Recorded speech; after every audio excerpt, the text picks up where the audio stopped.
California City eliminates homeless population with zero tolerance policy on encampments. What in California? Zero tolerance policy? Coronado's Republican mayor says liberal state tolerates destructive behavior instead of getting people help that they need.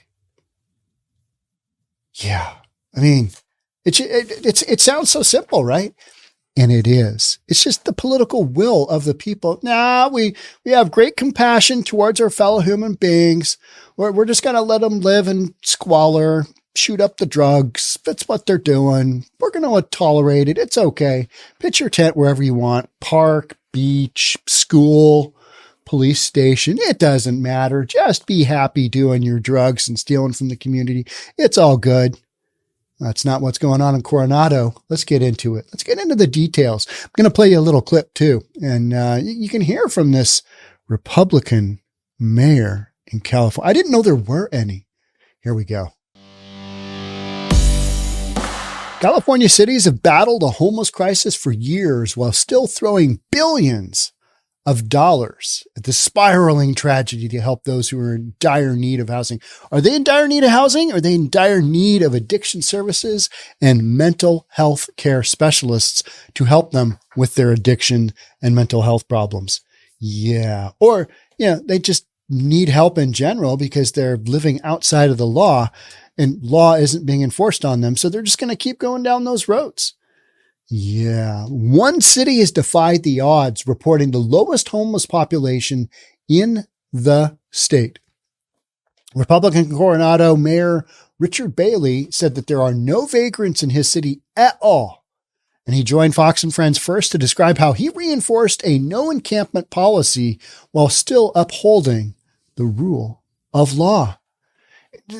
I think so many people want to say, well, we need to let them live wherever. And that is no, you don't. You've got codes on the books. You've got city codes on the books for a reason. When you allow that to get overrun, just everything starts to crumble, right? I mean, you got people defecating on the sidewalks. It turns out like San Francisco. Coronado did not want to be San Francisco. They voted in a Republican. Granted, it's a very wealthy community. It's like a peninsula, right? I was doing a little bit of research because I don't know a lot about Coronado. It's basically San Diego. A lot of money. Housing costs are 396% of the average cost of a home in the United States. So it's very expensive. And it's a geographically controlled area. That helps its ability to get rid of the riffraff as well, right? So between those factors and the fact that the mayor and the police department, sounds like they work together and they've got a plan. Let's listen to that plan. Here's 2 minutes. And I think this is a good 2-minute listen. So that person is actually no longer on the streets. But there are several factors that contribute to Coronado's success. One of those factors is that we take an approach of saying yes to getting help and off the street the only option available. Because on a human level, here in Coronado, throughout the San Diego region and throughout the state of California, we want to see people get help and get back on their feet. And we're willing to fund reasonable services and shelter spaces that can help accommodate that. But the fact of the matter is, although there are a myriad of reasons that people end up homeless, they eventually only fall into two camps: those that want help and those that do not want help. And if those that are refusing to get help, those that are refusing to get help shouldn't be granted additional the ability to break laws such as tent encampments on the sidewalk or urinating or defecating in public. We need to be enforcing these policies to ultimately kind of help them get into that other camp that eventually get help. You said you now have zero homeless people in your town. You said you got that one person help. What resources are you offering them, and where do they go once they do get that help?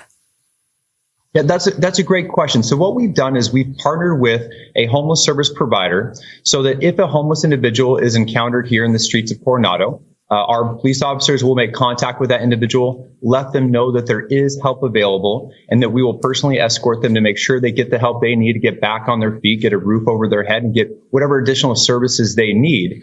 However, we also make it very clear that we don't tolerate tent encampments along our sidewalks, and we don't tolerate other code violations such as being drunk in public or urinating in public or defecating in public. We just simply don't tolerate these basic code violations. And what ends up happening is an individual either chooses to get help or they end up leaving. So the drug addicted homeless folks have one option. You either go get the help you need or they basically get pushed out. That seems completely reasonable. Now, what you have to understand is that you've got to have a community that's on board with this approach. The approaches that so many communities have taken, Los Angeles, Portland, Seattle. Now they're trying to come back around and outlaw homelessness, but at one point in time, they just basically said, no, it's it's fine. Do whatever you want. That cat jumped out of the bag, genie's out of the bottle, whatever you want to call it. Putting that back in, you can't do it. You've got to stay ahead of the game. And that's what this mayor of Coronado is saying is we don't tolerate it. Good. And you've got a much cleaner city. You don't have poop on the sidewalks. You don't have urine smell permeating your city. You don't have tarps. You don't have tents. You don't have overdoses. You don't have all that goes. You don't have stolen goods. You don't have things being stolen from the community by drug addicted homeless people living illegally in the community because they don't tolerate it. It's code violations and you're out of here. So they push them out. And that's where I think, just making people aware of what you will and won't tolerate. I think that makes all the difference in the world. And that's a lot of the policies that we're seeing here in Coronado are the same that my city here in Bellevue. They enforce codes and they do not allow homelessness on a long-term basis. You might see a tent for a night or two, but cops come out and say, hey, you got to be here. You can't sleep here. You can't sleep in our parks. Just a no-go. And so when cities take that approach, but oftentimes it's these civil rights leaders. People got to be able to live wherever. They can live in the park if they want. They're not doing anything wrong. Yeah, right. Rightio. Just, utter insanity. And that's how you get these cities that have, California has 100 and something thousand homeless people because they allow it to happen. They're so compassionate towards their fellow human being that they allow it to happen. They allow drug addiction to take place because they're okay with it. All harm, no reduction. Pretty simple. Housing first. Don't make it the housing first thing is give them a house, they'll square away their addiction. If you've known anybody with an addiction issue, that is just backwards. You do need stable housing, but make housing predicated upon getting sober. You got to have some kind of give and take.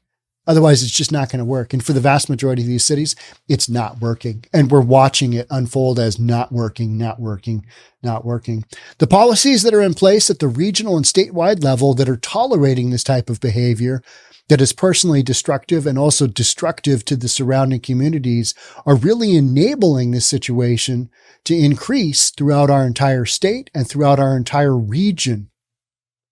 Changing these policies will actually have a major impact, he continued. Bailey explained that the city works with the police department and a homeless service provider to give the homeless one option, to get the help that they need. What kind of help do you need? All right. What caused you to become homeless here? What kind of help can we give you? But here's the deal. You can't break our city codes. You can't break our laws. You'll be arrested for that. He doesn't come out and say that, but that's ultimately what's behind the city code, right? And they'll just push the people out. They'll be like, okay, I don't really want to go to jail. I'm just going to go down the road outside of the boundaries of this city. And so you're going to push the riffraff. You're going to push the undesirables to a spot where they can either get help or it's away from you and it's somebody else's problem. I mean, it's all based on policy, right? Based on policy. If you accept crap in your life, you're going to get it and you're going to get it in droves. If you don't, if you say, no, I am not allowing that within my community. It can be done. It does happen. It happens even here. And so the cities that are more desirable, property values continue to do well. People want to live here. Amazon doesn't send 2,000 of its employees from Seattle to Bellevue just because. You know what I mean? Yeah, this all happens for a reason. A Republican mayor, California. Wow. It's like Christmas. I'm kind of joking. We also make it very clear that we don't tolerate encampments along our sidewalks. We heard this from him, but we're going to read it again because it's good stuff. We don't tolerate other code violations such as being drunk in public. What? You don't?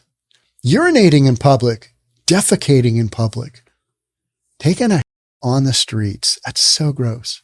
To the point where so many people have taken a on the streets that you need to have a poo infographic website.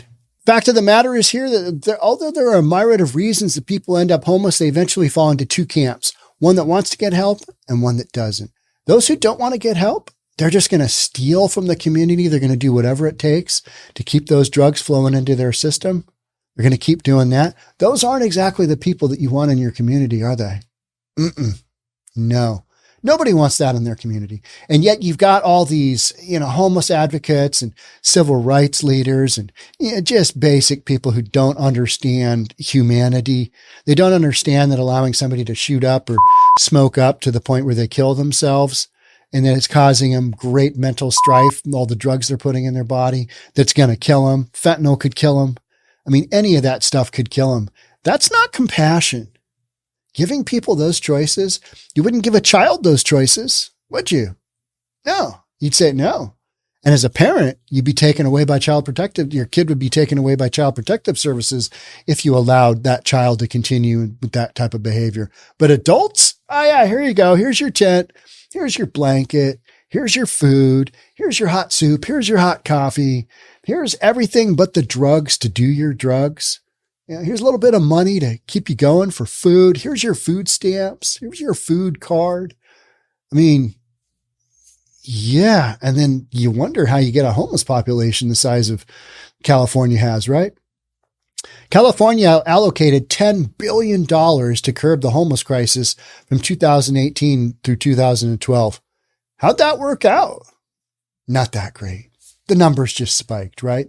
Despite the massive government spending dedicated to alleviating the crisis, the Golden State still has 30% of the entire country's homeless population, somewhere between 30 and 50%, depending on which numbers, and homeless versus houseless, all these determining factors. It's a crap ton of people doing drugs, pooping on the sidewalk, stealing from the communities. That's what it is. A crap ton. That is a real estate term. All right. Yeah. So that's it for the actual article, but I just felt, hey, I understand California's, this city in California is very wealthy. I get that, but there are other things that you can do as a city, which is basically just push back on that type of behavior. You don't have to have this all-inclusive, nah, it's okay, come do your drugs with us. It doesn't have to go that way. And a lot of Republican states and cities, they don't tolerate it. And that is far more compassionate to me, to get people the help that they need versus just pretending, well, we'll just put them into a tiny house and all will be good. I don't know if you've ever been around the tiny house communities. There's some crazy stuff that goes down. And you might think, well, they can't do drugs in there, can they? Yeah, all day long they can. Now they got to be out by certain times, and each encampment works differently.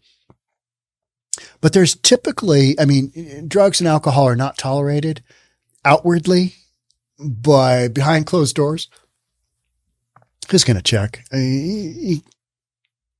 So even in California, there's, news stories about how the company that is going to be coming up to Portland, Urban Alchemy, their employees deal drugs to the residents. There's stories about that out there. So, you got this whole homeless industrial complex that just wants to build a bunch of housing first. And harm mitigation, all harm, no mitigation, however you want to look at it. Well, you got this guy here who just says, no, just say no. Just say no to homelessness. You don't want the help? That's fine. You got to go. Got to go. Hit the road, Jack. And so often we talk about Mayor Rudy Giuliani in New York City, New York. You got to bring Rudy back. Maybe we need to put that on a coffee cup. In the meantime, we've got Democrat, Republican, reasonable human being. And that's one thing that, that's our merch line. You can check our merch line. We got a bunch of merch. I just love saying the word merch because you know why? It's stupid. It's merchandise, but if you say it enough, cut it down to merch. I mean, you streamline your life, right? No, I thought this is basic common sense. That's what it is. It's reasonable. It's a reasonable human being's approach to a problem that has just gotten away from so many of these blue run cities that thought they were being compassionate. Now help them out. They just need some housing. And meanwhile, they're doing 85 fentanyl pills an hour. It's like, okay, you put those people into housing. What's going to happen? Yeah, they're going to tear it apart, just like the Skid Row Housing Authority had all their housing torn apart. And they're in the process now of basically declaring bankruptcy, and 3,000 rooms are being reassigned to a new director because, the homeless authority in California, it's out of control. You got a bunch of drug addicts stealing from the community, doing their drugs. This is what you get. Not in Coronado. Their Republican mayor. It's great. It's great. I mean, that's the way it should be, right? It should be reasonable. What's your reasonable approach to this? Well, don't let them do it. Don't let them overrun your city. We've got rules. We've got city codes on the books for a reason. Seattle does too. Portland does too. LA does. Nobody observes them. So you got to have reinforcement too. And that's what this mayor is saying is we send out our cops. City of Bellevue, we send out our cops. Same damn thing. Just don't tolerate it. It's like, no go. But for the cities where this has already happened, and it's almost kind of a bygone conclusion that it's going to be forever to clean that up. And unless you have a way to get those addicts the help that they need, it ain't happening anytime soon. So it's kind of like you've either got the community you've got, or you've got a train wreck that's going to take forever to work its way back, because whatever caused the train wreck was, political will and politics and policy, that there's no surefire, there's no quick solution, because you've got a whole bunch of drug addicts that are stealing from your community.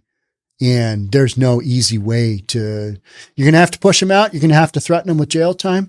And the folks that have allowed this to happen in their cities, they're not on the front end of doing that. They're talking about doing it. San Francisco's talking about doing it. Portland's talking about doing it. But what are they really going to do? They're going to throw people in jail. They can't throw the criminals in jail. District attorneys are just no-go in these cities. So I thought this was an interesting example of what can be done and what some cities have done and what some cities continue to do. And you know what? You don't hear about them in the media because it's a non-issue. They don't have any homelessness. Weird, right? Huh. That's weird. That's strange. Actually following city codes. Yeah. Who would have thought? Who would have thought being reasonable is a solution? All right. That's it for me. Don't forget to check out our merchandise. All right. Thanks for being here. Thanks for being part of the News for Reasonable People. I will catch up with you in the next one. Till then, bye for now. We'll catch up soon. Bye.